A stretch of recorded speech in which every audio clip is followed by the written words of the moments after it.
Good afternoon, everyone, and welcome. My name is Lakeisha Bradley, and I am your host for this event today, and just want to say thank you for joining us for the Village Demands second annual Women's History Month event.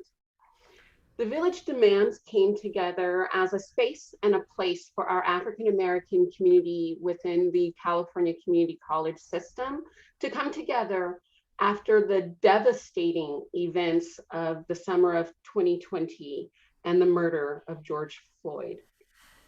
And part of the responsibility that our village members embraced, along with our efforts to further equity, advocacy, and action within the California Community College system, was to introduce a series of activities and events to highlight our community, to bring us together throughout the state. And one of these is celebrating and recognizing women and Women's History Month. And as you know, Women's History Month is a celebration and a reflection of the contributions that women have made in our world and in society. And we're here to celebrate in particular the African American women and the women of the African diaspora, and the love, the work, the patience, the skills, the talent, and the capabilities that we have. The things that are our very nature and the trials and tribulations that we have encountered that strengthen us and empower us so that we can get to the point even where we have an African American woman nominated to the Supreme Court of the USA. And we can have the role models that we see every day as we move forward in our lives. And so we're coming and celebrating our Black women with the theme of Black women's wellness, embracing health, healing, and hope. And I'm very glad to have you join us today. Before we begin our program officially, though, I do want to take a moment. And as we're here celebrating African American women and recognizing African American women, I want to pay particular thanks to our fearless leader and the president of the Village Demands, and to thank her for her work in her role in bringing us together and leading us as we charge forward. And so please, all of you, join me in thanking Dr. Rebecca Stanback-Stroud for all of her contributions that she has made in her time and her roles, various as they are with the California Community College system. I'd also like to thank our additional board members for the Village Demand as well. We see you and we appreciate you just as much. And before we begin, I do have a few housekeeping items that I would like to go through. And I'd like to thank our sponsors. So today we have American River College, Chabot College, Monterey Peninsula College, and RSS Consulting LLC, who have sponsored the event today, ensuring that we can continue to bring more community building and informative events like this to our community. And Brandon, I apologize if you would go back to the housekeeping slide. We do want to let you know that the presentation is being recorded, and if you would like to get a copy of that, you can contact the Village Demands at gmail.com to receive a copy, or you can go to the YouTube channel and we can put that information in the chat for you as well. If you would like to have live closed captions, you can click that on the Zoom toolbar. It is available. As we go through the program, if you have any questions for our presenters, feel free to use the Q&A function in the Zoom toolbar, and we will make sure to get those questions either answered live or in the Q&A, or in some cases it might come later, but we will definitely get that information to you. And then last thing is, please share. We always want to promote the events and activities that the Village Demands is putting on and spreading that in our community. So feel free to use the two hashtags, the Village Demands or TVDWHM for Women's History Month. And with that, I think we will go ahead and begin our formal program. And I would like to introduce Gregory Hodge to conduct our libations and drumming. Greg Hodge is a social change activist and organizational development consultant with Capera Consulting, working as a strategist, meeting designer, racial equity trainer, facilitator, and coach. Gregory works with a range of groups from small nonprofits and foundations to public agencies, particularly school districts and foundations. He usually serves as the executive director for the Executives Alliance for Boys and Men of Color. He also works as the chief network officer for the Oakland-based Brotherhood of Elders Network and is a coordinating partner in designing the Healing Generations Institute with the National Compadres Network.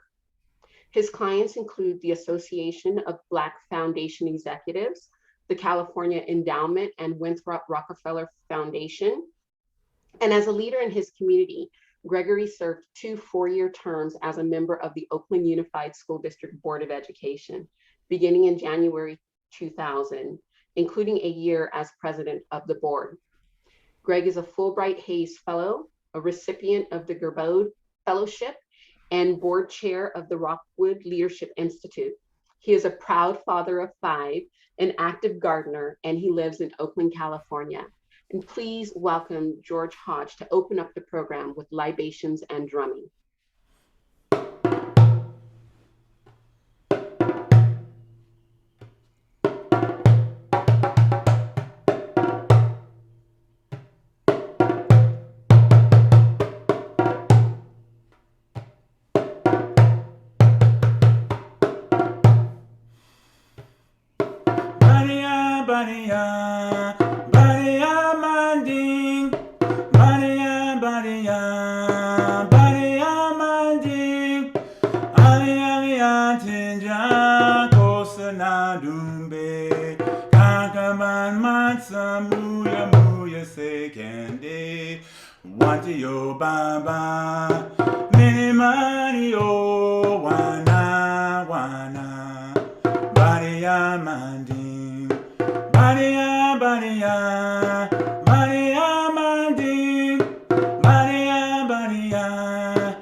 We greet you in the name of the Creator, known by many names, sometimes known as Amun-Ra, sometimes known as Olodumare, sometimes known as Amen, sometimes known as Jehovah, sometimes known as Allah, sometimes known as Ngai, sometimes known as Nomo, but known to our people, the African people, throughout the ages, with many names, but one divine spirit, one divine intelligence.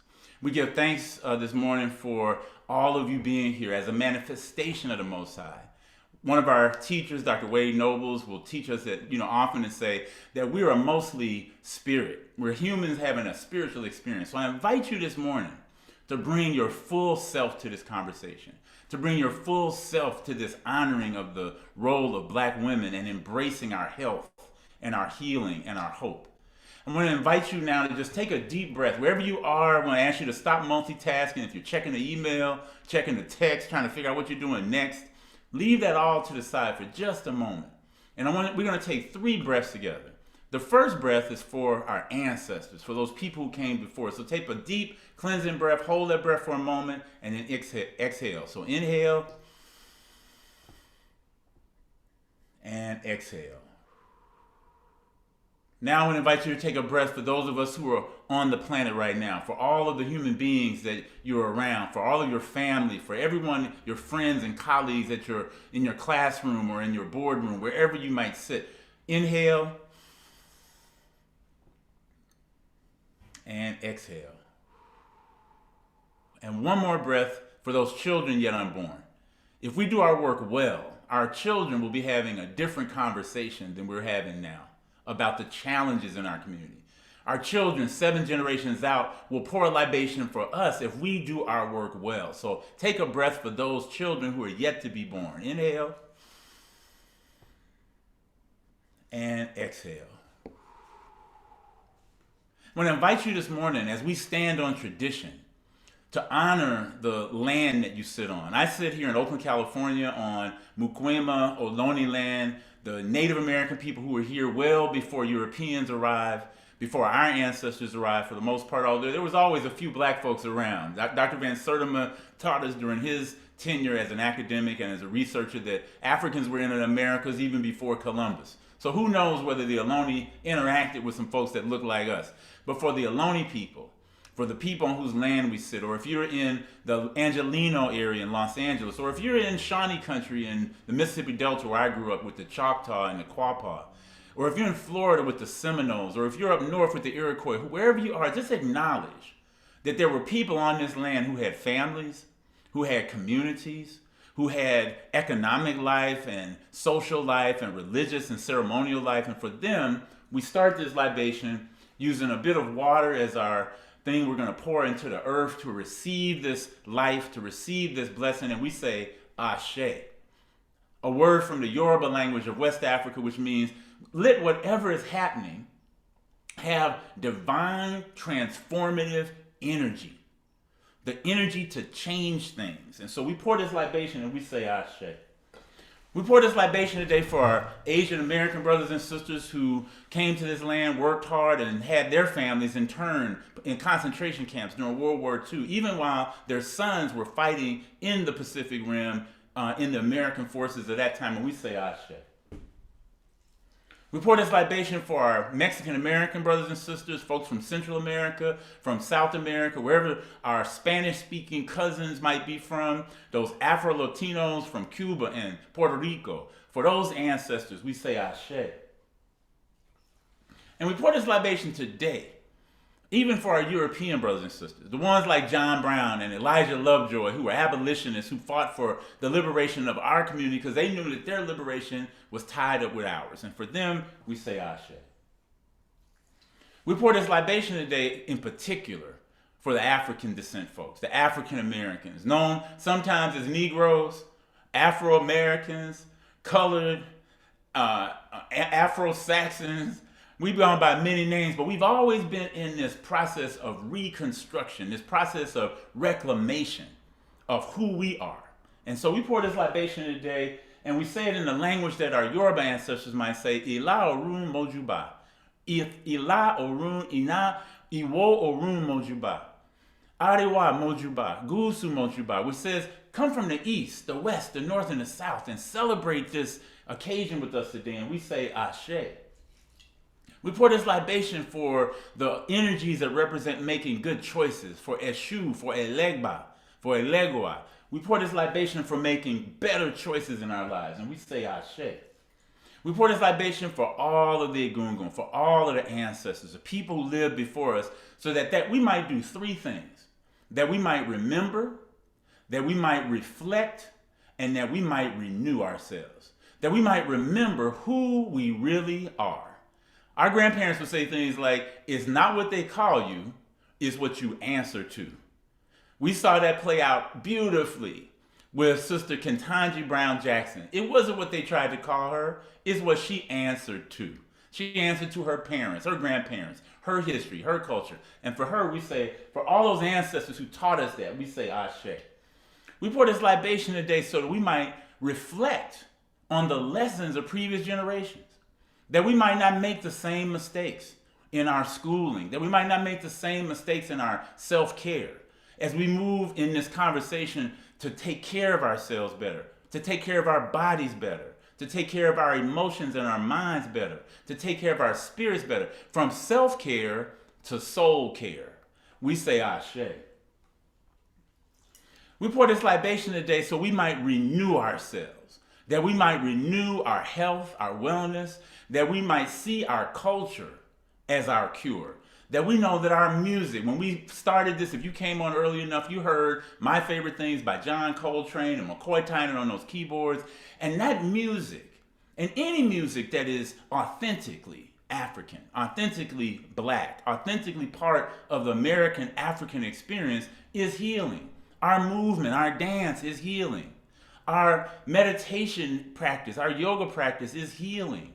Our food is healing. If you eat a good meal, a healthy meal, and we had ancestors who cooked chitlins and hog maws and used salt pork so that you could be vegan and vegetarian and eating at a different level. For those ancestors who taught us about wealth and healing and wellness, we say Ashe. We pour this libation, and I invite you, wherever you're sitting, to put a name of an ancestor in the chat. A name of an ancestor who helps you remember, who helps you reflect on your contributions, your gift, who help you renew yourself with music or a recipe. Those ancestors who might have been your classroom teacher in grade school or a college professor at Stanford or at Berkeley, but definitely at Howard or Fisk or UAPB in Pine Bluff, Arkansas, where I grew up. Those HBCU experiences, those predominantly Black experiences like at Laney College and other schools in your system. Think about an ancestor. Put their name in the chat. Remind yourself of their contribution as you go forward in your work. For all of them, we say Ashe. And as we close this libation, I want to dedicate today. I'm a lawyer, among other things, and I appreciate the beautiful introduction, but mostly I'm a parent. I'm a son of 2 public school teachers who believed in education as the key to the future for our community. I want to pour this libation for people like Harold Flowers, who was a lawyer, who was a founding member of the National Bar Association with Thurgood Marshall and others. And the person I want to acknowledge most today is someone whose name came up if you were watching the Senate confirmation hearings for the Supreme Court Justice, and Senator Cory Booker mentioned Constance Baker Motley. When I saw that, I realized a lot of people don't know who Sister Constance Baker Motley was. She lived from 1921 to 2005. Her family was a family of immigrants from the Caribbean. We know that during the the transatlantic slave trade that enslaved our ancestors, 40% of us went to Brazil, 40% of us went to the Caribbean, and 4% went to North America, with the remainder being spread around the world. Constance Baker Motley's family was from Nevis. Her parents had humble beginnings, but she grew up to become a strategist for the NAACP as a lawyer, who went to visit with Dr. King when he was in that Birmingham jail cell, who met with armed guards with Medgar Evers in the South. She became a state senator. She was a borough president in Manhattan. And to the point of the confirmation hearing, she was the first Black woman to be confirmed as a U.S. federal judge. She clerked for Thurgood Marshall.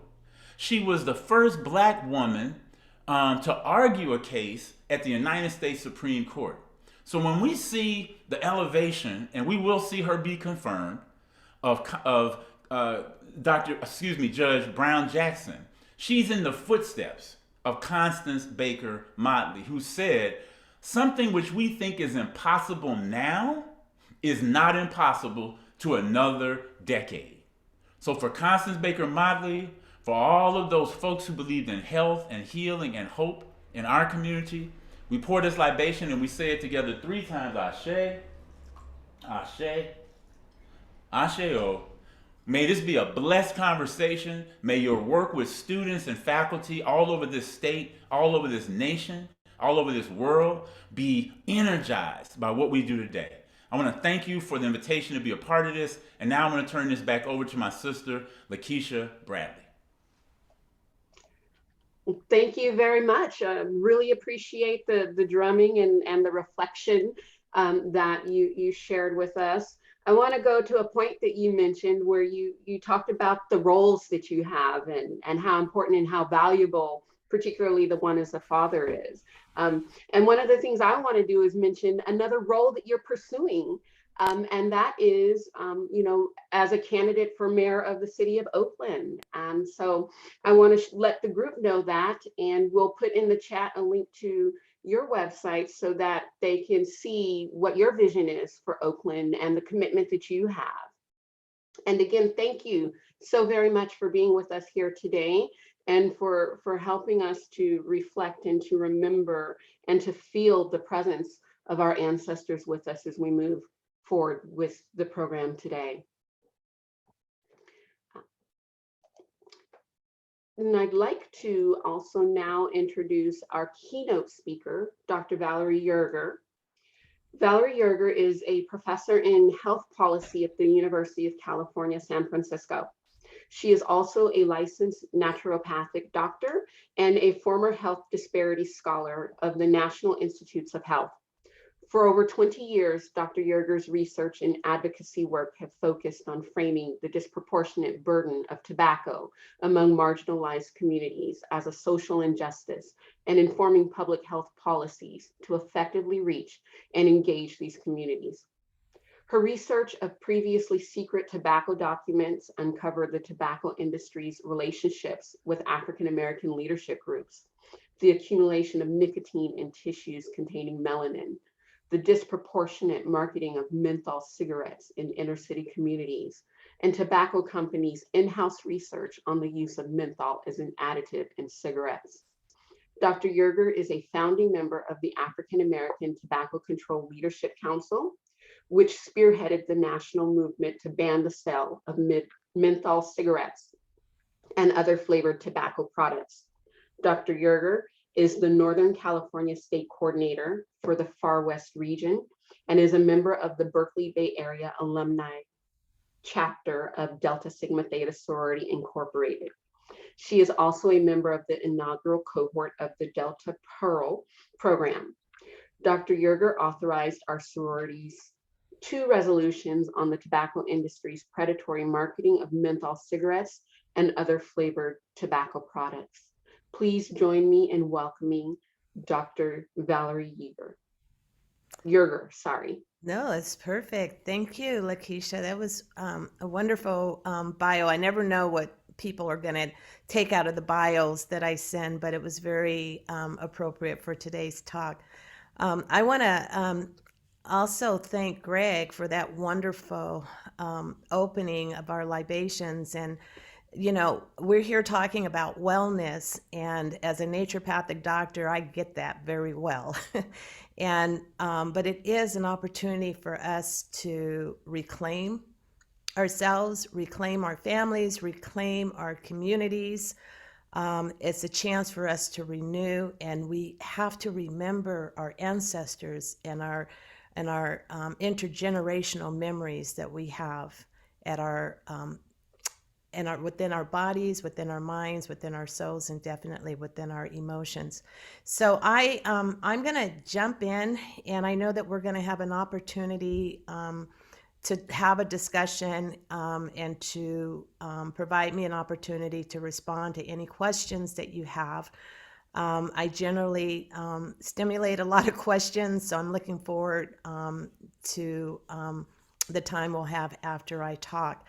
At this point, I am going to share my slides.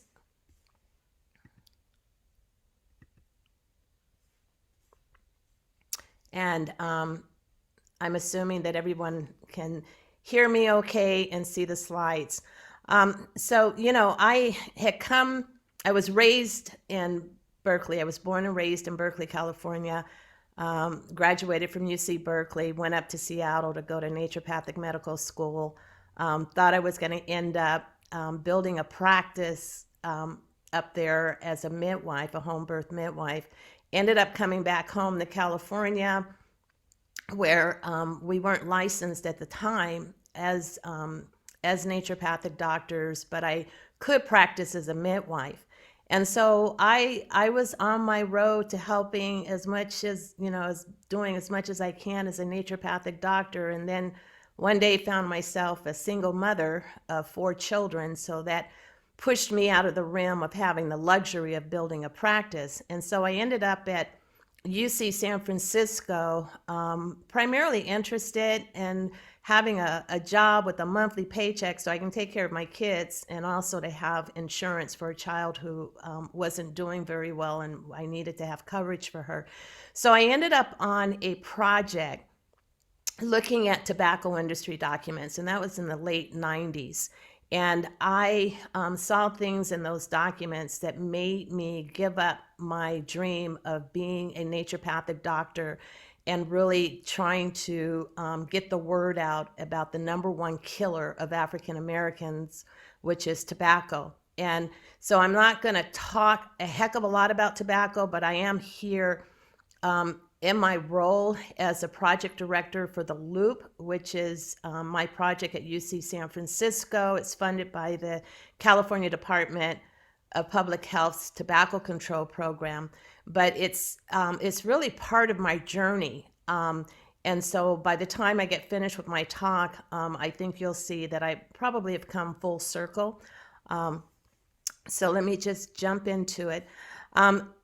I have to talk a little bit about tobacco so I can legitimately claim my time for this talk, but it is very, very appropriate in terms of my passion for helping us to recognize the role that stress plays in keeping us sick, and that there are things that we can do to help ourselves that you might not necessarily get from information just from regular sources. So I hope I'm introducing you to some new information today. But we know that tobacco is a killer, not just of Black folks, but everybody. It's just that African Americans and other communities of color and other vulnerable populations are disproportionately using these products. And for African Americans, it represents 45,000 of us. 45,000 of our loved ones with us today will not be with us next year because of tobacco. And it is important that if we're going to reach towards wellness for our community, we have to acknowledge the role that tobacco has in keeping us sick.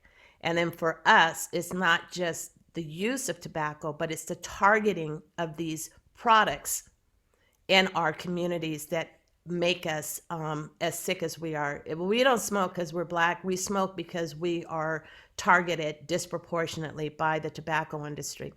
But here's why it's important for us to start thinking about other ways of looking at what we as a community need to do for our smokers.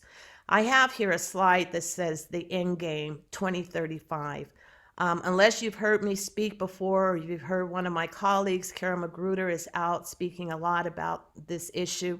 The state of California has designated the year 2035 as when state of California will have no more tobacco products to sell in the state, and there'll be no more influence of the tobacco industry. This is the goal. We have the resources and the money to do that. So if we're talking about tobacco, and we're talking about tobacco in our community, we have to look at the use of menthol cigarettes, because 85% of our Black smokers smoke menthol cigarettes, and 94% of our young adults who are smoking smoke menthol cigarettes. So if we're going to try to make sure that our people don't get left behind when the tobacco control program in California is pushing this forward, we're going to see some incredible disparities where we will have certain groups, the ones who are educated and who are much more affluent, who live in more affluent communities where today they don't have any tobacco marketing. Those individuals living in those communities will more than likely not be smoking, and our people will be forced to deal with an addiction not have means of being able to satisfy that addiction. So we have to know that this is coming, and if we don't get on top of this, then we're going to have some huge disparities that I personally think that can be avoided. Just very quickly, the city of San Francisco was the first city in the entire country that banned menthol cigarettes and all other flavored tobacco products, including the little cigars that our kids are smoking, and including the flavored nicotine juices used in vaping products. That was in 2017. The tobacco industry made us fight for that, so the issue was taken to the ballot of the residents in San Francisco, and they fought to keep it. So after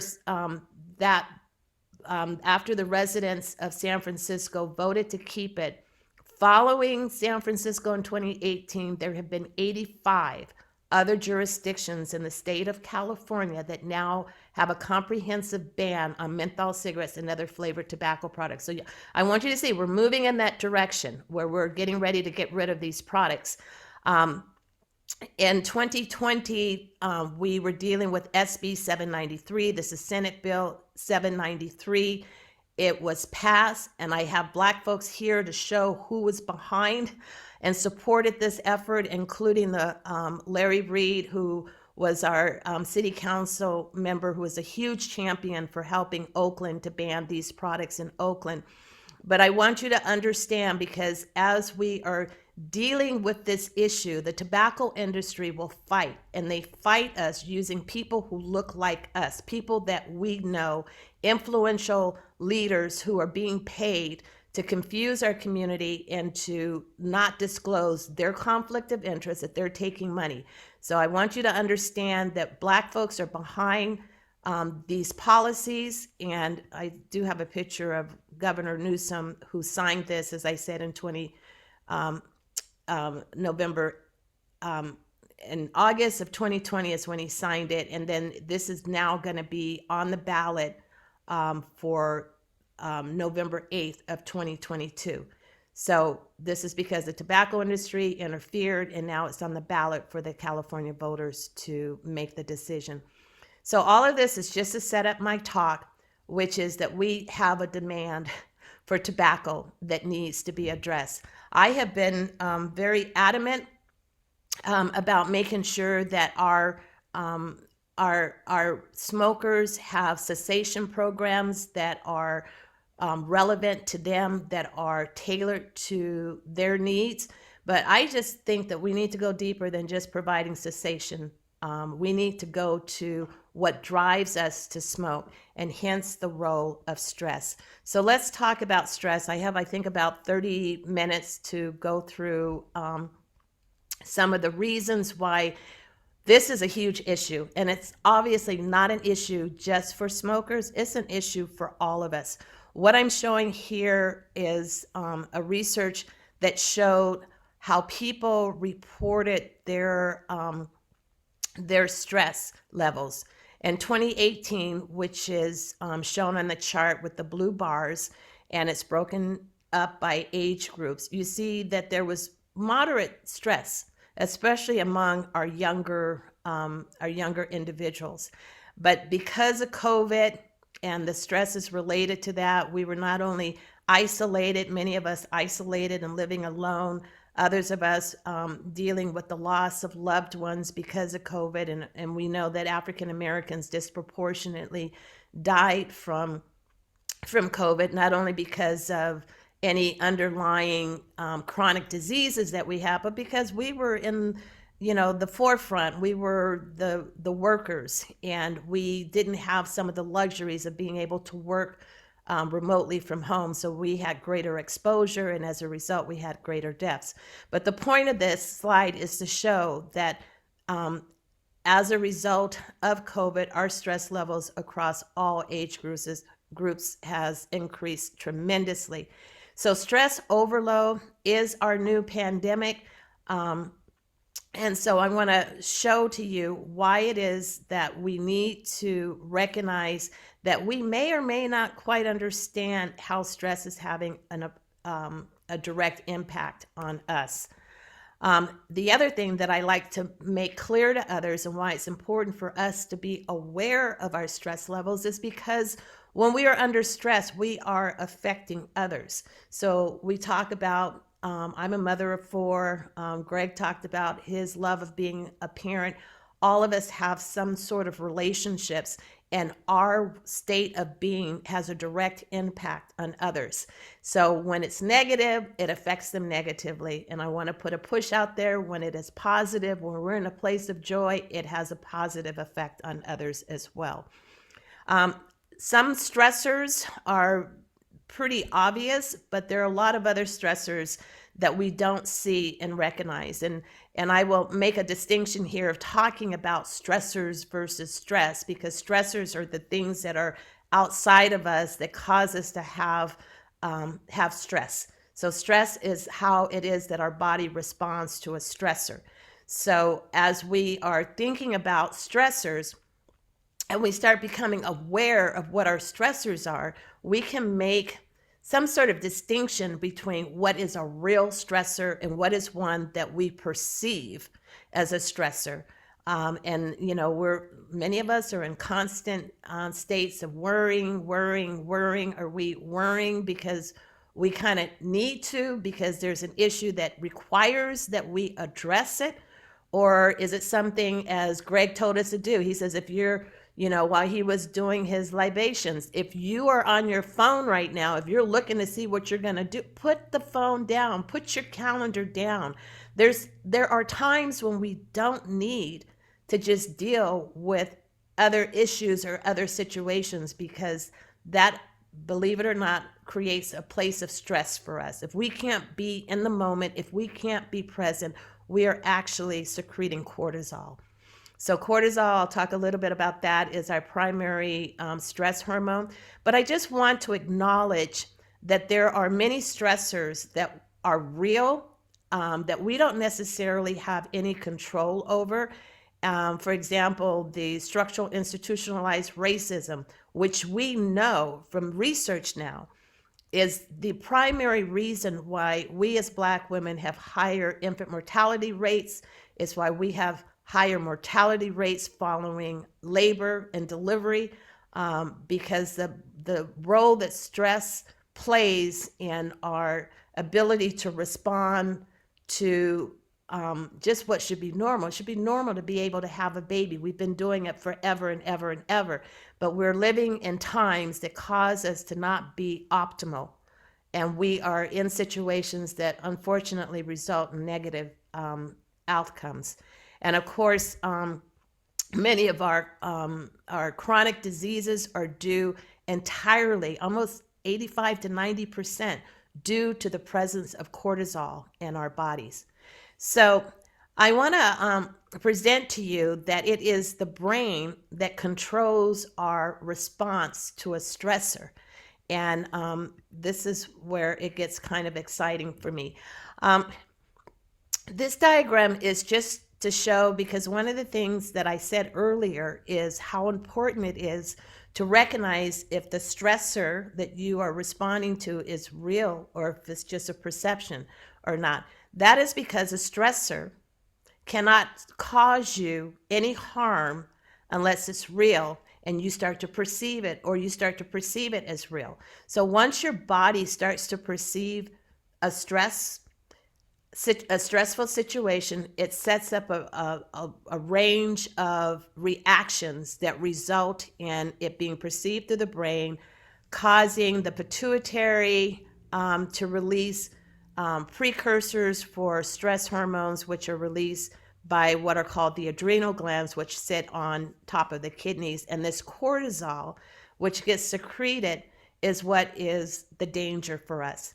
And yes, it is very normal to secrete cortisol, but it's not normal to secrete cortisol all day long chronically. And that's what many of us are doing. So the reason why we have so many issues and why it's difficult for us to achieve wellness is because when we are releasing cortisol, it keeps us in a fight-flight response. Many of you may have already heard that. That is because your body is prepared to deal with a potential threatening situation, either by preparing to fight it or by to flee from it. So that means that the cortisol that's running in your body is going to help your muscles be responsive. So the blood flow will go to our extremities, either our lower extremities or to our upper extremities. And guess what? It takes the focus away from non-essential organs when you're in a stressful situation. Those non-essential organs include the brain, which is the thinking capacity of the brain, and it also includes digestion. And I say this in particular because we know that when we get stressed out, we eat. Many of us do. We eat under stress, and that is not a good time to eat because your digestion has been turned off, and we're putting all these, substances into our body that need to be digested, but they're not getting digested because it's not a priority when we're under stress. So I want to sort of plant that because there are other issues. You get inflammation, you get digestive issues, you get all kinds of health conditions from the inflammation that is created when you are eating and not properly digesting your food. The other thing too about being in this stressful mode where you're in fight flight, it's a survival mode. So if you're in a survival mode, you're not thinking about others. We just don't. We like to say, hey, I can be under stress and I care about my family, I care about my community, but we don't. Because it is a very animalistic way of being, because as we have cortisol in our body, it really forces the focus of our activities in our brain down to the reptilian part of our brain. So I think this is so important for us to understand, because if we are going to get well, we need to think in terms of our relationship building and being able to support the people that we love and the people that we are around. And we cannot do that effectively if we are in survival mode. So I just want to, just put that out there, because that's very important, because part of our wellness is not only our health and our mental wellness, but it's also not only our emotional wellness, but our environmental wellness and also our financial wellness. And we as a people spend a lot of money, and I would love to have this as a conversation at another time. But if we are in a survival mode and we know that we need to put money in our pockets, we also need to learn how to keep that money in our pockets so that we're not trying to fulfill our needs to fill the receptor sites in our brain that require our intrinsic feel-good hormones to sit there, because when we are in stress, we're not secreting our feel-good hormones. Cannot do them both at the same time. It's one or the other. And if I'm in a survival mode and I want to spend my money, I'm not as likely to spend the money in my community, because I'm wondering, what is it that you're going to get out of it? How am I going to get something out of it? And we're not really coming together in a way that is very healthy. And part of our wellness as a community is being able to keep our money in our community, to do our business with one another, and to have trusting, loving relationships so that we can keep that money rolling around in our community numerous times, like some of the other communities are able to do. We have a hard time doing that, and that's a whole other discussion, but do know that it's very much tied to the level of stress that each of us are individually secreting. So as I mentioned before, stress hurts our mind, our body, and our soul. It is the root cause. I said 80%, but depending on where you go in the literature, it's 85% to 90% of all chronic diseases. I want to talk a little bit about this boiling frog syndrome. This is something that I've known about for years, and I wanted to put an image in my PowerPoint presentation, and I found this really nice image that really describes what this boiling frog syndrome is. And so frogs are, very similar to how we as humans respond to our environments. So this is an analogy that helps us to understand how if we get used to consistent chronic secretions of cortisol, we don't recognize that we are under stress. So just like this frog, if you put this frog in a pot of boiling water, it will immediately jump out because it knows that it's unsafe and it's a threatening situation. However, if you put this frog in a pot of cool water and you slowly start to heat it up, the frog will adapt to the increasing heat of that water and will eventually just boil to death. And that, unfortunately, is how we respond to stress. We get used to the levels of cortisol. And as the cortisol continues in us, it just makes us less aware of the fact that we're maybe stressed out and not doing too well. So I want to plant that as a seed. I put here just a few of the chronic diseases that we know are directly related to stress. Some of these may be very obvious to you, but the cortisol has a direct effect on our tiny blood vessels, which is why we have issues with heart disease, hypertension, stroke, diabetes, because when cortisol levels are high, and we know how important insulin is naturally secreted by our body, by the pancreas, and it is sort of like the necessary transportation that sugar needs to get out of our bloodstream because sugar is very toxic. When we have cortisol, we don't have effective levels of insulin, hence diabetes. So it's not just because we eat a lot of sugary food. It's not just because we might not be eating the right kinds of food. It is because of cortisol that we have issues with diabetes. And that's something that a lot of us don't recognize, and it's not necessarily being treated in the right way. And some of our healthcare clinics. Obesity, we know, cancer, and I talked about the poor digestion and also about infant mortality. All of these we know are related to stress. I'm going to probably talk a little bit about the telomeres. I think I have a slide in here, but the telomeres are an important factor that we need to be concerned about because it is something that disproportionately affects African Americans. And when I get to the slide, I'll show you why. I'm not going to go through each of these. I just want to give a visual of some of the research that has come out that has linked stress with a number of chronic diseases, with increased infant mortality, our babies having lower birth weight, all related to the presence of stress. And again, I want to really put a focus on how the inequities that we're dealing with that are beyond our control in the moment are really factors that increase our stress levels. So here are telomeres. Let me just quickly talk about this.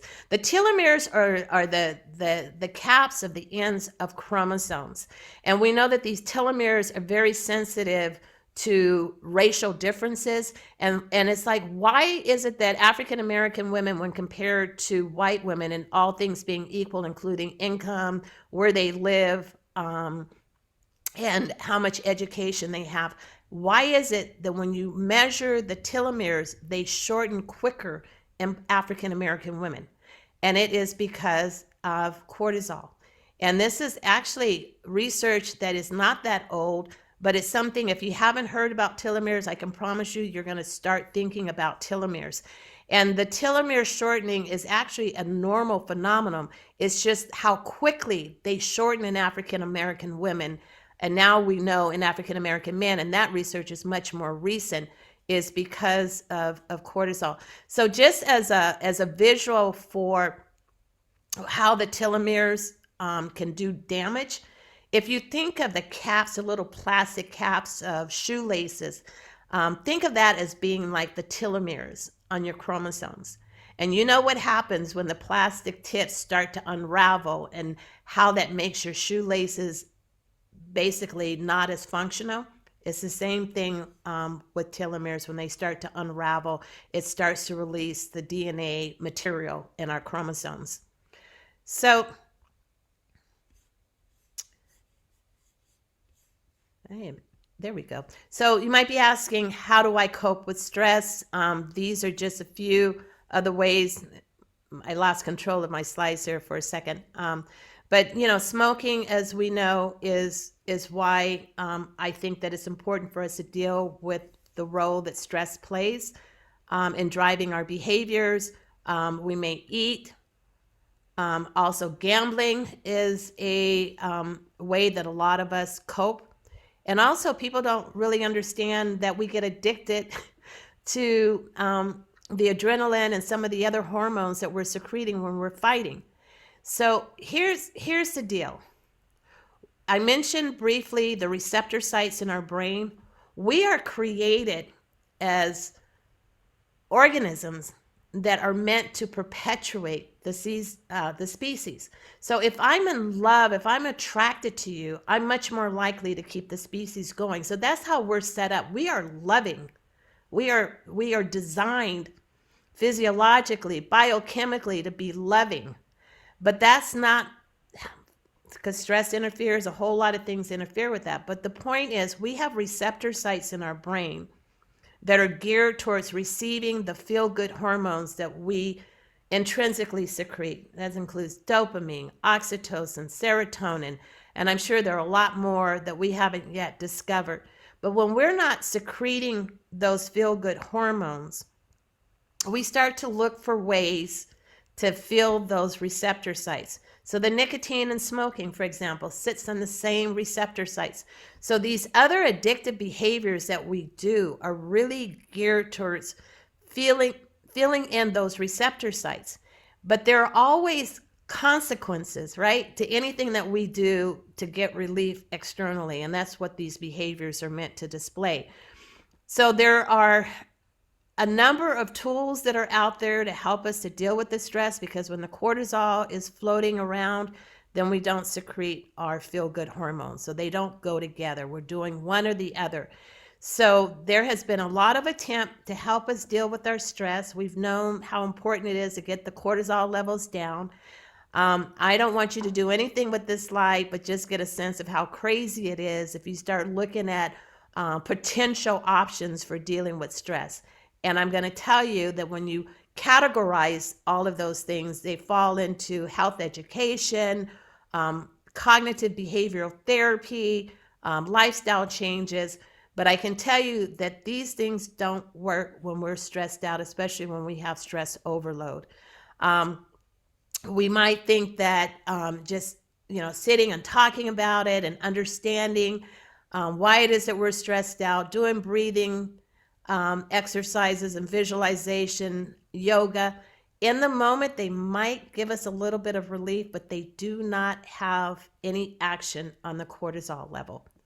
We know this now, that the research shows that when we are under a lot of stress and we have cortisol floating through us, that we don't have access to our thinking brain. Remember I told you, as you have more cortisol in, it forces you to the back of your brain. Well, when you are not in your cognitive thinking brain, none of those methods will work. And let me show you why. When we are under extreme stress, which many of us are, we are controlled not by our thinking brain, but by our emotional brain. So as we start to take charge and move from stress to joy, we have to acknowledge and deal with the fact that we have really our thinking brain that is controlling not our thinking brain, I'm sorry, our emotional brain that is controlling us. So here is this diagram that I showed earlier. So how is it that we can intercept the role that cortisol plays in our stress response? So I've already said, we can't think our way out of it. We can't feel our way out of it. We can't act our way out of it. We really need something called emotional brain training. Now, I want to introduce you to emotional brain training in the last few minutes that I have. This is a brain-based approach to dealing with our stress. I actually stumbled onto this at UCSF during a time where I had just lost my lost my grandfather, who was my biggest champion in my life. Less than a few months later, my fiance had been diagnosed with stomach cancer. He lasted a month after the diagnosis. I was going through a lot of stress at work. The tobacco industry was heavy on my tail because we were coming, interfering with their menthol work, trying to get the federal government to look at my research. There was just a lot going on. And then my mother passed 5 months after I lost my fiance. Emotional brain training is why I'm still here, still doing this work some 13, 14 years later. This is a method that was actually started and founded by researchers at UC San Francisco. And it is based on neuroscience, it's based on, you may have heard about brain plasticity. It is based on understanding that the neurons that we have in our brain are what get triggered when we get stressed. And the thing that's very interesting about these neurons is that they are the same neurons that were laid down by the time we were 3 or 4 years old. So as we are dealing with stress and those neurons are being triggered, we are dealing with stress as a 3 or 4-year-old. The only time that we actually create additional neurons in our brain is under severe trauma. So that may or may not be the case for most of us. So we are really reacting to very stressful, potentially perceived, unreal stress as a 3-year-old. And so the whole brain plasticity is understanding that we can identify those neurons and actually we can make them disappear. And that's what this work is. And I tell you that when we talk about brain plasticity and we do it at UCSF, we hold those symposia in the largest auditorium on campus. And it is packed. And when I go there and I'm looking around for others that look like me, I don't see us. We're not getting this information. So this is what I want to spend my time talking to you. This slide is simply here to show the progression of emotional brain training, EBT. It started off, as I said, at UCSF in 1978. It was actually being applied to young adults and kids who were obese and helping them to deal with their eating behavior. And it just really progressed to being able to show its usefulness for helping adults deal with their stress. So the first thing we have to do is we have to clear our stress, and then that allows us to change our behavior. And how do we clear our stress? So I'm just using this as an example of smoking again. So this is a young woman dealing with her stress. And this is what goes on when we're in a stressful situation. I love this diagram. I didn't create it, but I got permission from Dr. Lowell Mellon, who is the founder of EBT, to use some of her slides. I like it because it shows us anatomically where our focus is in the brain, depending on our level of stress. You see the number 1, we call this brain state 1, we call this brain state 2, brain state 3, brain state 4, and so on, brain state 5. There are 5 brain states. The first 2 brain states are our thinking brain. And our brain states 1 and 2 is where we are in our brain thinking, we are able to collaborate with others, we are creative, we are in a place of joy, and it is where we are not secreting cortisol, and we are what is called in a place of homeostasis. This is where we are not doing any harm to ourselves or to others. When we start to go into our emotional brain, which occurs as our stress level goes up, and I'll give you an example of how you can tell which brain state you're in. But the point of brain state 3, 4, and 5 is to show you that that is where we are in our emotional brain. I talked to you about that 3-year-old brain. This is who's in control when we are in our emotional brain. And as we increase our level of cortisol, we go deeper into our brain anatomically. So you may have heard about the reptilian brain. Well, the reptilian brain is this area of the brain and the hypothalamic location of the brain. And this is where we have the most stress. And unfortunately, most of us are hanging out in these very allostatic, stressful modes, either in brain state 3 or 4, and some of us are hanging out and stuck in brain state 5. So if you think of the brain states in terms of the drawers, I want to just show you again, brain state 1 and 2 are these top 2 drawers where you have very low to little stress, meaning you're not secreting any sort of abnormally high levels of cortisol. So you're not doing any harm to yourself, and you're a whole lot easier to deal with and collaborate and meet and create. And as you go into brain state 3, you are in moderate stress. And the way that you can tell which one of these drawers that you're in, if you will, which one of your brain states, when you're in a brain state 1, and not many of us hang out in a brain state 1, but we go easily in and out of it, you're secreting oxytocin, serotonin, dopamine, and you know what that feels good because we all know what it feels like when we're feeling joyful. When you're in a brain state 2, you're chilling. You're just taking in life. You're present. You're not necessarily spending a lot of time worrying about anything. You're definitely not secreting cortisol. But when you start to get in a brain state 3, and this could be where we hang out when we're at work all day long, we're at least a brain state 3, or we're at home where there's a situation that's not really healthy for us, we're hanging out in brain state 3, 4, or 5. When you're in a brain state 3, you have this sense that something ain't right. You're feeling it, but you can't put your finger on it. It might be, you're driving in the car and you realize that the radio is on. It's this naggingness that's just sort of hanging around, but you can't put your finger on it.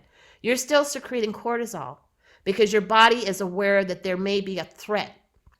When you get into brain state 4, you definitely know why you're upset. And you may have a good reason for being upset. I'm not saying that we should not ever get angry, because there are times when we have to deal with the situation, and anger is what motivates us or what gets us to a place to deal with that situation. But when you're in a brain state 4, you are seriously agitated. You're definitely going to need to do something about it. You are secreting high levels of cortisol. It makes it very difficult to welcome your kids in when they're coming in from school or whatever, if you're in this brain state, because they're going to definitely pick up on it. When you get into a brain state 5, you are unreasonable. You don't want to hear. I go in and out of brain state 5 periodically. And when I'm in that brain state, I forget that I have tools to help me get out of it because I'm stuck. So it's something that we all have. And as you start to work on this and understand what your brain states are, you start to see it in others as well. And then as you understand that there are tools that you can use to help you elevate up to a brain state 2 or brain state 1, you have tools that you can share with your family. So my daughter will tell you guys in a minute, if we're on the phone and we start arguing, that I hang up. My mom will hang up on me. Yeah, because I'm going to hang up on you because you're in a brain state 5. You know that you're in a brain state 5, but you don't want me telling you about it. And my fear is I'm going to go into a brain state 5 with you, and we're not going to do anyone any good. So I hang up, let her take a few breaths. I take a few breaths, rejoin, and she'll be like thankful. That's what you do. You learn how to deal with these brain states. So let me just move through here. So if you are in a very stressful situation and smoking happens to be the way that you're coping, as you're dealing with emotional brain training, you can make a decision to do something else other than to puff on that cigarette or to eat that extra food. There is an app, and I may only have time to really talk about this app. When you identify which one of your brain states you're in, there is an app. It is very user-friendly. It is very easy to use. And depending on what your brain state is, you can go to a particular tool that will help you get out of that brain state. I don't know, Lakeisha, can you drop this in the chat, ebt.org? I will also leave you with my email address. I get no financial benefits from this app at all, but I do have access to a community account. So if this is something that you want to check out and try, please get a hold of me. I will give you the username and the password for you to go on and just play around with it. It will not keep track of your personal progress because it is not your account. If you choose to get your own account, it is a subscription rate of $9.99 a month, but I tell you, it is worth it, and especially in terms of helping you get out of your brain states. Because when you're under stress and you don't know what you need to do, this app is very, very helpful for showing you. These are basically the apps that go, the tools that are available in the app that go with the particular brain state. You can start to identify which tool to use based on if you're feeling great, if you're feeling good, a little stressed, definitely stressed, or totally stressed out. Being stressed out in that brain state 5, I might say, is where we say things and we do things that we later regret. And those can be extremely difficult to take back. So, and again, it's most challenging to try to figure out how to get out of a brain state 5 if you're there, but I am here to tell you that if you just work on it, it gets easier. And this is very easy work, and you are actually doing the work of brain plasticity as you are actually working on those neurons that have been laid down at a very, very young age. One of the things that you will learn to do as you're doing emotional brain training work is that you will learn the natural flow of feelings. So it is very true that when you are dealing with your emotional brain wants all of you. It wants your attention. It wants you to recognize it. It's like that little kid that is pulling at you and wants your attention. That is our emotional brain. And we get stuck. And one of the ways that we get unstuck is to be in our emotions and allow our emotions to naturally flow. And the EBT app will take you through your emotions so that you can hear your emotional brain. You have to speak it out so you can hear it. It's not something that you think about. It is truly feeling what you're feeling in the moment and allowing the anger to flow into the sadness, to flow into the fear, to flow into the guilt that you may have around that situation, whatever the situation is, it's got you triggered, to really helping you to go through gratitude, feeling happy, feeling secure, and feeling proud. It is amazing work. I'm here to tell you this is the reason why I've been invited to share this with you all. And I know that you can't just take a slide presentation and make this work. My goal is to introduce this to you, and I want to help you if you're ready for it or interested in knowing more, how to get more information about it. I just want to say that this emotional processing from being in a brain state 5, especially if you are being coached through, and there are practitioners of EBT who can help you through this, is extremely rapid.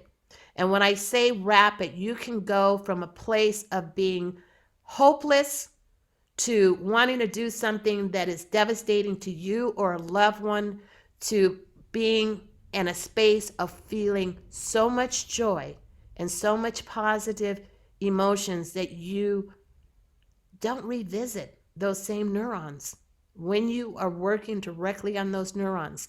And granted, what I'm sharing with you is going to help you deal with the moment, but in terms of making the anatomical changes in your brain, this is the flow that you need to go through, and you can do that with the help of someone who is certified in doing this work. And this whole transition can take as little as 3 to 4 minutes. So this is just some research. I think I'm out of time right now. I just want to show you that there have been over 500,000 individuals who have been followed for EBT, and most of them are here in the United States. They're not all here, and only a few of us look like us. And we need this work as much as anybody else, I'm here to tell you. And Dr. Mersenik at UCSF is known as the father of neuroplasticity. And in his own words, he says EBT is a gift from science to you. So check in, do your deep breaths, sit in a joyful position, and check out and say, I wonder what my brain state is. And just go through, and you'll be surprised. You'll get to know your brain states more and more as you do this. You just check in. Brain state 1, are you very low stress? Brain state 2, do you low stress? Brain state 3, brain state 4. If you're brain state 5, initially you might not be doing this, so write yourself a note, put it on the mirror or something. What brain state am I in? And then plan to do it periodically. So I will say that we have to deal with our stress. Our stress is our new pandemic. The stress overload, I should say, is our new pandemic, and we have ways of being able to easily deal with this. There are some resources that are available. I will make sure that that Lakeisha and Brandon get this slide presentation so they can pass this information on to you. These are books that are, I know the stress overload and the stress eating solution books, workbooks are available on Amazon. Again, I don't have any financial benefit from any of this. I just believe in this work. Dr. Mellon is the author of those books. And here's my contact information, and I will leave you with my little message. Don't secrete cortisol for anyone. Just don't. If you're going to secrete cortisol, do it for someone that you love. That's going to say it. Don't do it for the person who's honking at you in the car. You don't know them. It's affecting you, not them. So at this time, I will turn it back over. Hopefully I didn't go over too much. So. Thank you, Dr. Yerger. Everyone, I just want you guys to give her a really, really, really well round of applause. This has been really phenomenal, just talking about EBT. This is something that is very new to me as well. And having these tools that we can actually use to help manage our stress level, I think that is going to come in very handy, not just as we end this pandemic, but within our daily lives in itself, right? So we do have a few questions for you in the chat, and some of them you kind of touch on throughout your talk. Okay. But someone wanted to know, how can we reprogram our stresses? So I want to be clear about the question.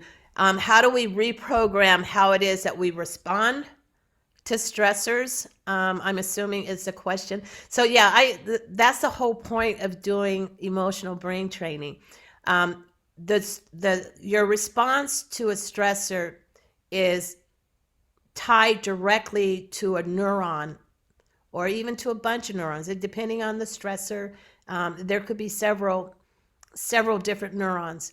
And in another type of setting, I could demonstrate using someone how this looks when you're doing it. So very often, you might have to revisit the same situation as you're dealing with a stressor, meaning that it's going to take more than just 1 or 2 attempts to deal with that particular neuron. But when your neurons get activated, the emotional brain training allows you to basically go through the flow of emotions that are tied to that neuron. And brain state 4 is where the neurons are very, very active, which allows us to work on the neurons. So brain state 4 can be extremely therapeutic for us if we're doing emotional brain training. If we're in a brain state 5, one of the things that we do immediately is to give some calmness to get someone from a brain state 5 to a brain state 4. And there are different goals that people may have. They are like, I don't want to deal with this situation right now. I just want to feel better. Well, there's a tool for that. Or this is something that keeps coming up over and over again. I want to get that doggone neuron and just deal with it. There's a tool for that. And so getting rid of a neuron requires you to recognize what is the unexpected expectation that goes along with that situation, the response that you have to the situation. That is not something that is intuitive. That is not something that we think about when we're under stress. We don't go, what is my expectation? Why am I doing? But if it becomes something that you get focused on, guess what? You realize what your expectation is. Then you realize how freaking ridiculous it is because it's tied to a 3-year-old child. It's amazing work. And so just by seeing that and you go, that's ridiculous, the doggone thing will pop. And it will no longer keep coming up in the same way, because what you do when you realize what the unreasonable expectation is, you turn it around to a reasonable expectation, which might be as simple as saying, you go from an unreasonable expectation of, I don't have power in this situation, to realizing how ridiculous that might be in that particular situation, to recognizing, I do have power. I do have, and it's amazing. It's an experiential exercise, if you will, that the thinking brain will struggle with. So it's constant practice then, right? Oh, yeah. The research has shown, they go back and forth, but if you do this 5 times a day, that's why the check-ins are important.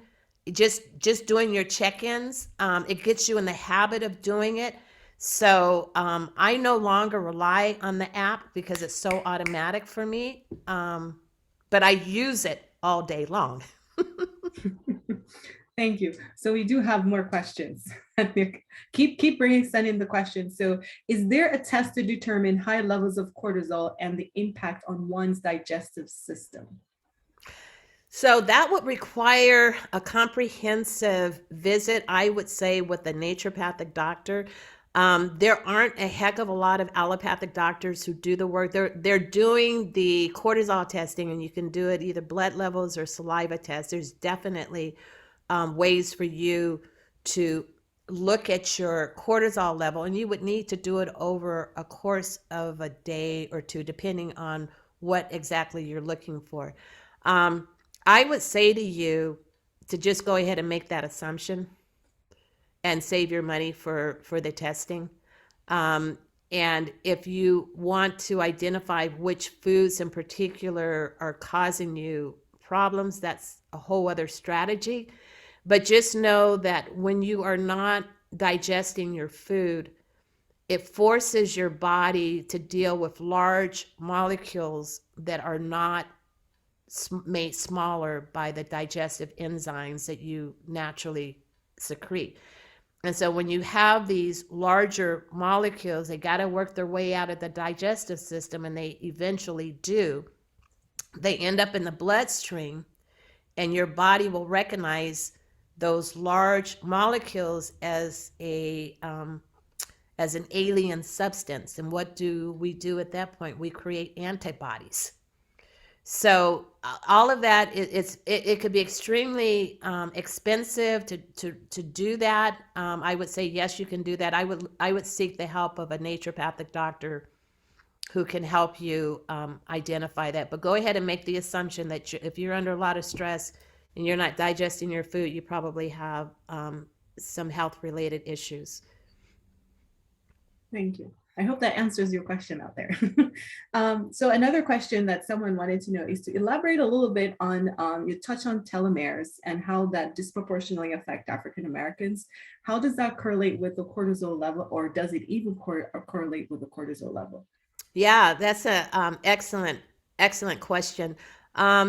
So it was Elizabeth Blackburn, who's a researcher at UCSF. She got the Nobel Prize for her work on the enzymes related to telomere early, I think I want to say 2012 or 2013, somewhere around there. I don't remember where.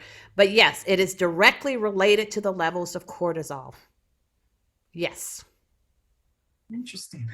So does that mean that then, I guess, with African Americans having those those quicker or shorter version, right? Does that make us more susceptible to higher levels of cortisol, which is something that I think we're really not aware of? No, it doesn't make us more susceptible to higher levels of cortisol. It is a result of the higher levels of Got cortisol. it.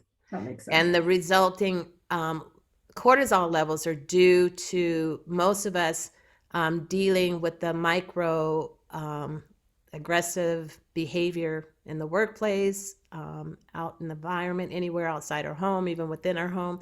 But it's due to our constant levels of stress. That's why I think it's so important for us to recognize that as a people, we're just generally in brain states 3, 4, and 5. We're stuck there.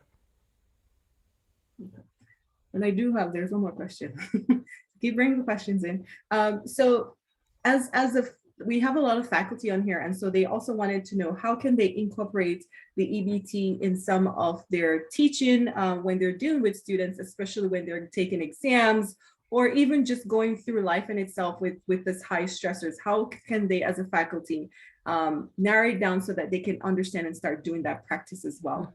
I love it. So at UC San Francisco, the reason why I found my way to EBT is because I was desperate. I wanted help. As a naturopathic doc, I found myself in a situation where what I normally would do wasn't making me feel any better.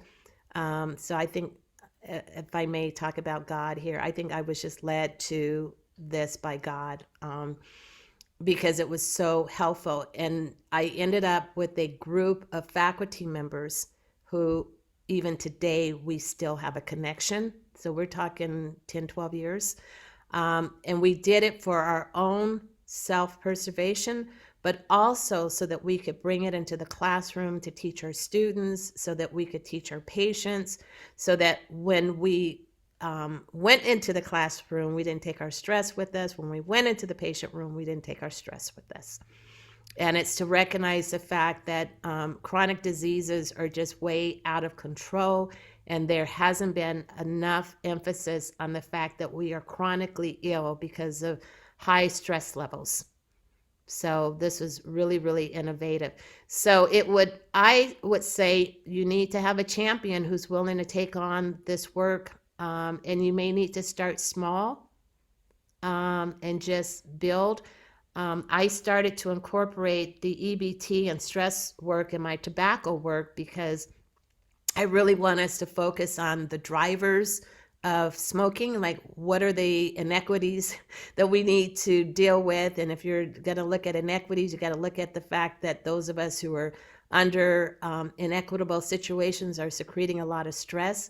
And the majority of my requests now is for this work. And as a member of Delta Sigma Theta sorority, I have shared this. Really?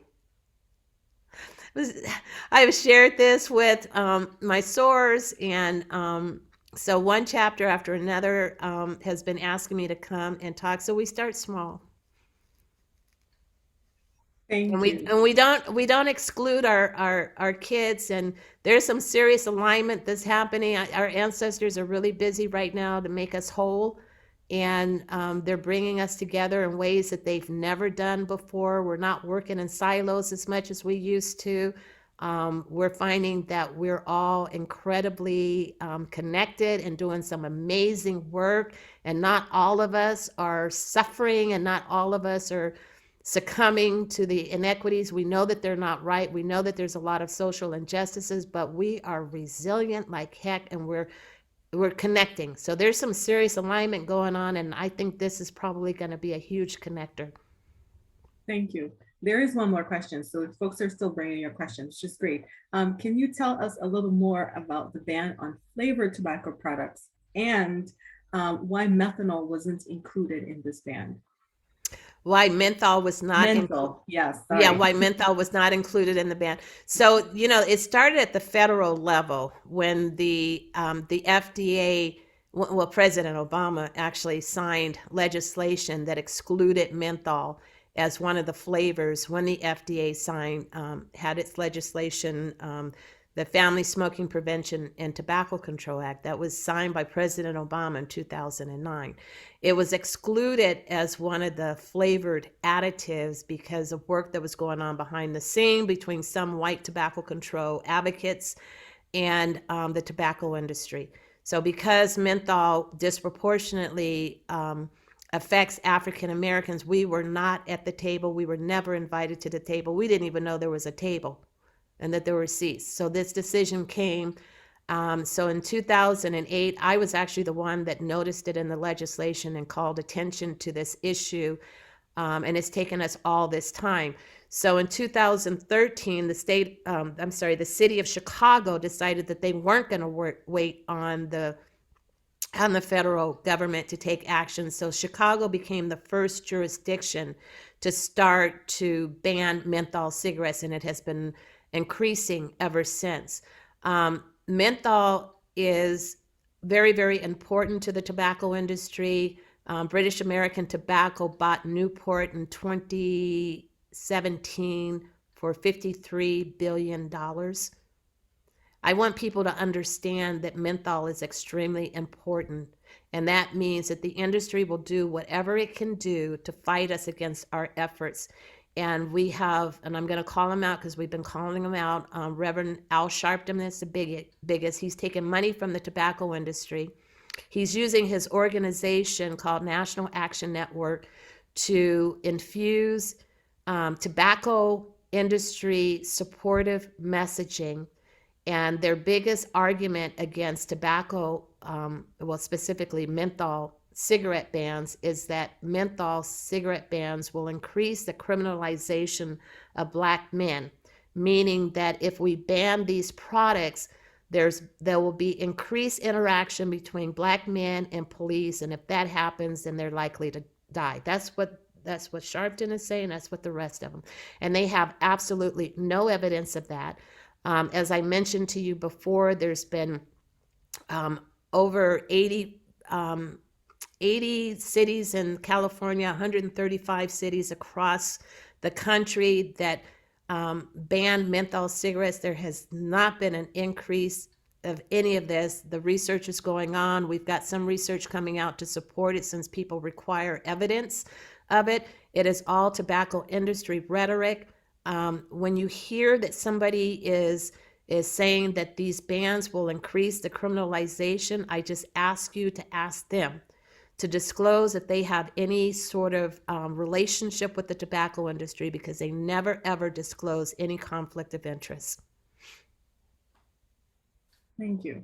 So as we wrap up our Q&A, I guess one thing I wanted to ask is, and this is for me now, what suggestions would you have for our students who are on here on how they're our next generation, right? And so how can they help push forward so that we can have reduced tobacco within our community so that our health, our livelihood in itself is better? So what are some words of wisdom that you would want to impart on our students that's participating today? I love the fact that you guys are so interested. We have spoken word artists who have taken this on, and hearing their stories and how they've been affected and how they've lost their mother is very, very helpful. But tobacco industry disproportionately targets our communities, and they don't give a crap about us. It is a social injustice. We have tobacco industry documents that show that the industry sees us as being stupid, that they see us as being not caring for our families, that we are easy targets, and they prey on us. And seeing the tobacco industry's documents in their own words is extremely powerful for you to understand. It's not just about picking up a cigarette to be cool. The fact that 85% of African Americans smoke menthol cigarettes is not by accident. It is systematically designed and has been part of the industry plan since the 60s. The tobacco industry extremely likes young Black men, and they say so because they say young Black men in particular are trendsetters, and they make reference to the music and the clothes. And it's like, and if we can just get him hooked on our menthol cigarettes, whole societies will follow. And that is exactly what we've been seeing, because white kids are wanting to be cool like Black kids, so they're smoking menthol cigarettes. So I would say just know that anytime you're putting anything burning in your body that has a substance that is to cover up that burning sensation, because menthol doesn't make it a cooling sensation. It gives your brain the perception that it's cooling and it's tearing up your insides. It's the number one killer. It kills more of us than if we combine the numbers that die from HIV or um, gun violence or accidents. If you combine all those numbers, they don't reach the numbers. So we cannot have community wellness if we've got menthol cigarettes in our community. They will not go together, just like cortisol and dopamine don't go together. Thank you. So again, everyone, please give a well round of applause to our keynote for today, Dr. Yerger Ashe. We thank you so much for being here with us and just for sharing your words of wisdom. I've learned quite a bit from this and things that I will take back as well.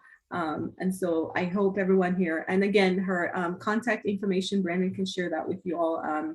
Again, as well, the EBT is in our chat so that you can actually check out those things. So I'll turn it back over to Lakeisha, who's going to carry on with the rest of our program. Thank you, Dr. Forbes, and thank you, Dr. Yerger. I really appreciate the message that you shared and the EBT tool. I think it will be very helpful. I just want to say, though, that I think for me, as I move forward day to day, my reminder to myself is going to be, a check-in and say, hey, how do my shoelaces look right now? And that'll be my reminder to go ahead and do that evaluation. So thank you. Thank you for sharing that with us, and hopefully collectively all of us will use that and share that with others so that we can further the effort and the work that you're doing and make that change for the community. Again, I thank you for the opportunity. This is where I get my joy from, sharing with my people what I know we need and that others aren't going to be giving it. So, and it's so simple to share. So I want you to be able to share the information that I share. So have a great rest of your meeting. Thank you. And this came up a little bit during that last question in terms of the commitment that we have as a group to our students. And so we definitely did not want to have a Women's History Month event without having the opportunity to speak to, about, or share parts of our students. And so we did have a student who is going to share with you a spoken word piece. She unfortunately wasn't able to join us today. She has a work obligation, and we very much understand and respect that. But she did provide a recording of her piece.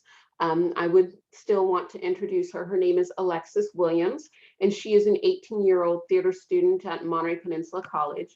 She likes to paint and play video games for fun. Alexis has a 3-year-old guinea pig named Gilbert, and she is currently earning her associate degree for transfer in theater, English, and psychology. Theater gave Alexis a chance to truly express herself while growing up, and she hopes to perform theater professionally and eventually become a teacher so that students have the same outlet that she did as a kid. And Brandon, if you'll share. Oh, real quickly, I just want to let the group know that if the volume is a little low, please use the settings on your computer to turn it up. Hi, my name is Alexis Williams, and I am a current student at MPC and an alumni of Marina High School. I wanted to say thank you so much for allowing me to be a part of this event and put together this spoken word for you guys. But before I get into my spoken word, I wanted to mention that there are just so many amazing Black women that made sure that I can exist and get the opportunities that they never could. So I wanted to mention them before I start. My grandmother Annabelle and her twin sister Leabelle both raised my father after his mother was murdered due to gang violence, and their sister Duchess stayed in my father's life after they had both passed. Annabelle and Leabelle were both in the military during the Civil Rights Movement. Even though they were adults during segregation, labeled water fountains, and the back of the bus, they still fought for a country that hated them to ensure that the next generation of Black children could go on. My mother is the strongest Black woman I know. She gave up so many things so my brother and I could get the opportunities she wasn't able to. Black women are the reason I'm here, not just existing, but here at this event. They made sure I could be exactly where I am in this moment. My spoken word is called I Am Woman, I Am Black. I will be starting now. I am a woman when I am born. I am a woman when I die. I come from a line of women who are strong and bold, who are as loud as lions and fight like wolves, strong as steel with a heart of gold. When she cracks and shakes, her strength may falter. She may dent, she may bend, but she will not allow herself to break. Her soul moves with the elegance of a lake. She navigates this world poised, knowing the risk that she takes. She wraps her body in cautionary tape, knowing her body is a temple that many will try to infiltrate. May it be by force or a slick tongue, women will always have something that is worth something to someone. Shoulders high, head up, just keep looking straight. Move one foot after the other in order to stay safe.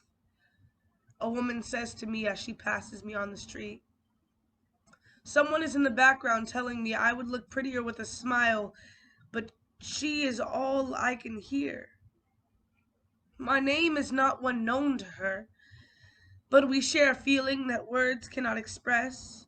With a price on her head, she fixes her crown nevertheless. Let another woman lift her chin when her head is down. Whether she is loud or silent, her presence lights up a room. I could not be the woman I am today if it was not for those who paved my way. I am Black when I am born. I am Black when I die. Black women create Black women to advance Black women. Don't touch my crown. Solange found strength in her hair to set boundaries. Power's not given to you. You have to take it. Katherine Johnson calculated and made it to 101.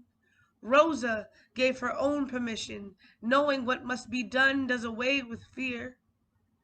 Ella Fitzgerald scattered and sung. You can waste your lives drawing lines, or you can live your life crossing them. Shonda Rhimes pushed boundaries and elevated. Maya Angelou rhymed and spoke to make the world understand. My mother sit on benches, the flesh count every plank, the slats leave dents of darkness deep in their withered flank, and they gnawed like broken candles, all waxed and burned profound. They say, but sugar, it was our submission that made your world go round. We are our mothers, but our mothers with fewer limitations. I am my great-grandmother, but without a price tag and a set of chains. I am my grandmother with the right to enter any diner of my choosing. I am my mother with the right to get my own credit card. Being a woman is a very special experience, but being a Black woman adds layers. They see you as weak, but your skin gives them scares. It's not all bad, you see. The same Black women who are damaged perform healing. The ones they create take their wounds in order to seal them. We hold one another in a way you can't imagine. It makes the hurt fade and the healing happen. We find strength in each other and safety all together. Her hair is curly and round, like a halo of the most gorgeous angel, with skin beautiful and deep like the earth where things grow and thrive. Black women are the flowers you grow and cut down, but they leave a seed. That seed is as strong as a rock and as tough as a stone. Every generation with a little less pain that leaves space for hope. Every generation reaches the dreams of the one before them. Our love is how we cope with the pain of the past, existing together to help us deal. Black women mistreated by many, but a Black woman's love is the only way we will last. Thank you so much for listening to my spoken word. I hope you all enjoyed it, and I hope you guys have an amazing day. Thank you.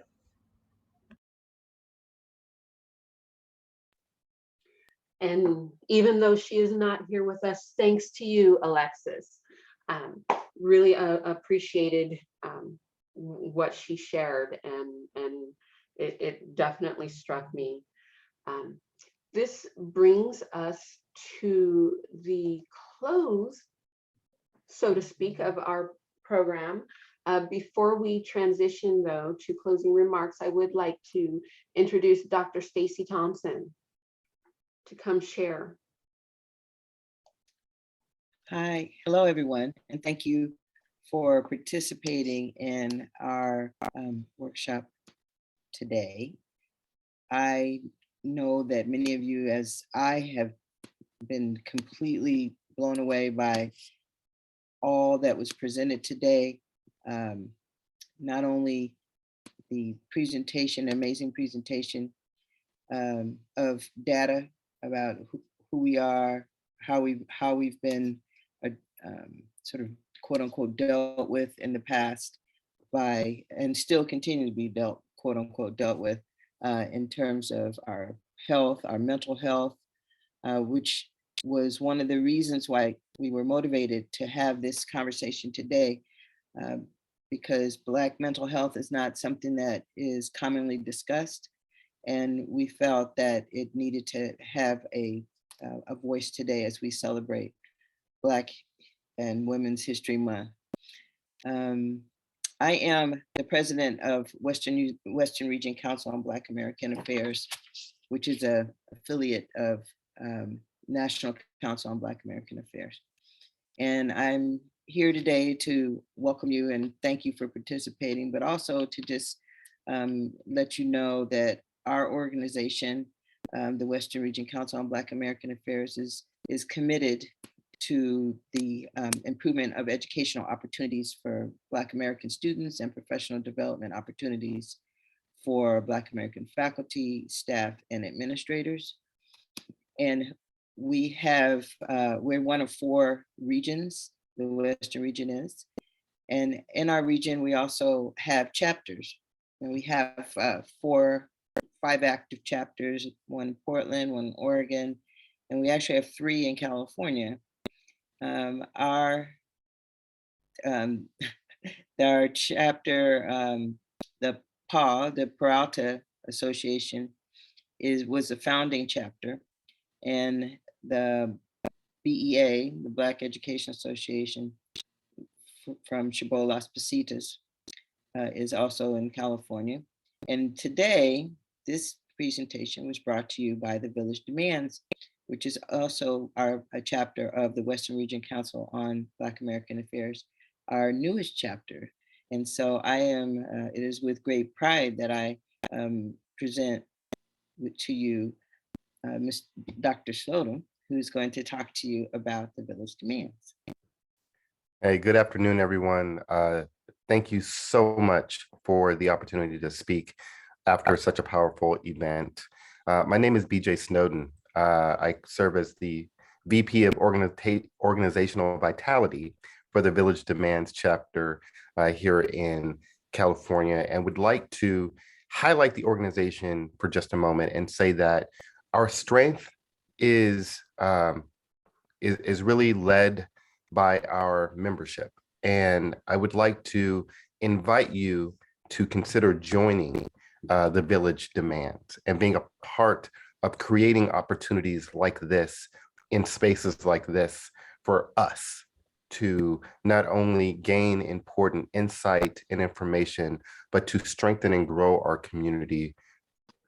I think that beyond the benefits of networking and beyond the benefits of getting access to events like this, I think it's important for us to make sure that our colleges are represented across the state with our larger parent organizations like the WRC-BAA. But we can't do that in isolation, and we can't do that without individuals willing to put in the time and the energy and the work. So this is an open challenge. Please see in the chat the Village Demands website and link directly to membership. The website is extremely helpful in getting you to understand the services and the events and about us, our history, and say that after this event, I would hope that we have a small uptick in our membership joining, whether it be individuals or institutions. This is an opportunity to become a part of something much greater. So if there are any questions you might have, there is contact information listed on the website. I will drop my email in the chat. And thank you again for your time and your attention during this presentation. Have a wonderful weekend.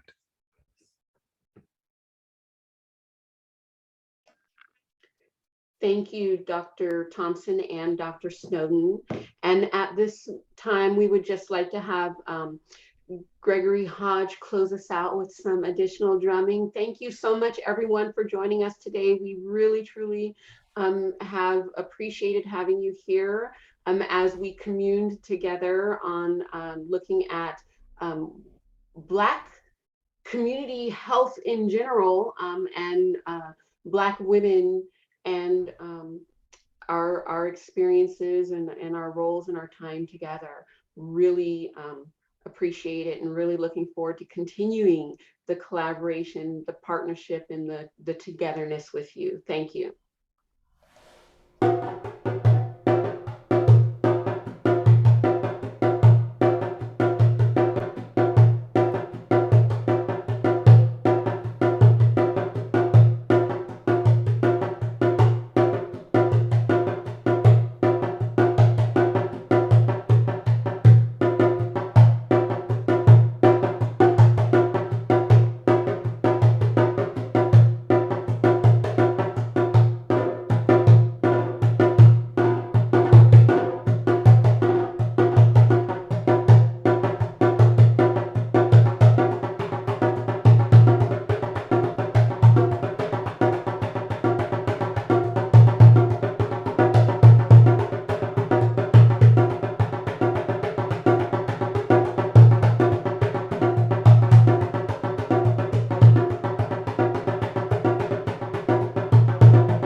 Blessings, everyone.